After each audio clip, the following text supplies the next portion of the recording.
Namaste, Jai Bharat, Jai Sri Ram.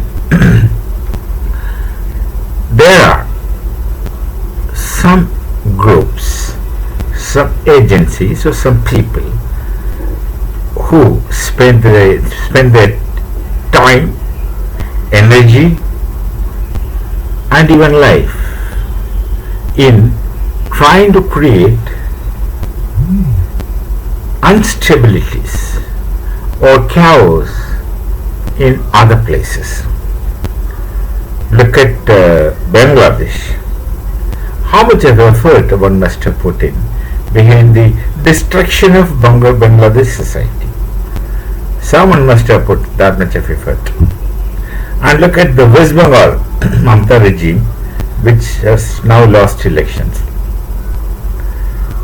Someone must have put tremendous effort behind it. And Nepal, there are people who are putting effort in creating chaos. Myanmar and many such places. These people spend their lives in creating confusions, chaos and disturbances in human societies. I don't know, people they call them as deep state or this thing or that thing. These people think that they will gain something. Well, they do gain, but then such gains are very temporary, and in the long run, these people do suffer and do suffocate from their own waste. That's the inevitable end to such kind of people who spend their time, energy, life, thought, etc. for this kind of negative existence. They are negatively existing people.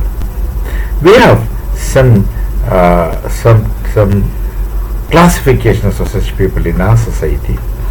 We used to term them in the ancient times as this. So some people belong to that category. So we have the ideas of asuras, we have the idea of rakshasas, we have the ideas of daitya, danavas, etc.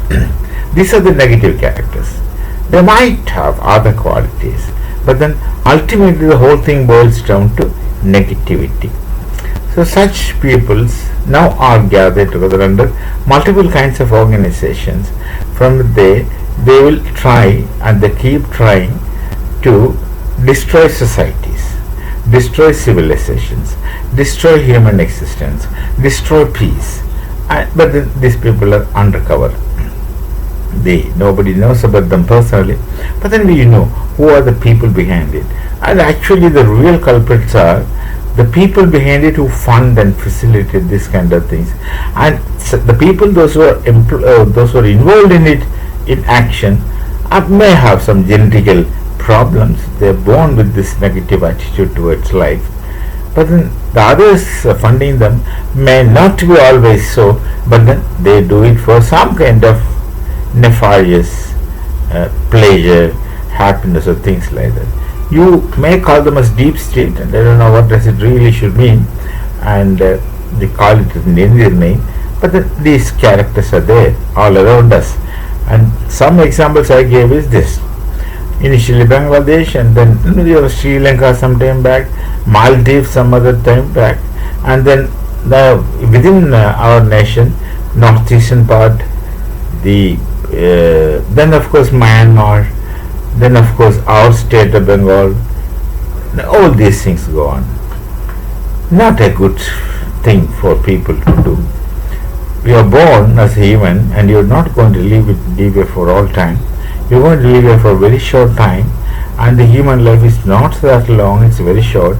Do something good before you vanish from this surface of the earth. You may believe in promised life after death, but then that you are not sure of. I don't know. You may believe. You can believe to any extent, and you may believe it in very, very, very strong terms, but then there is no guarantee. That you must remember. You are not going to be, and that you also don't have any guarantee that you will just continue your after death life with the consciousness that you possess now, because logically the consciousness that you have acquired here is what you acquired here, and that too after getting born quite some years after. The kind of identity that you get is you're not born with that such identities. These things are what you have acquired, which the Vedas have understood long back. We shall meet again. Let's think about these terms. Namaste. Jai Bharat. Jai Siya Ram.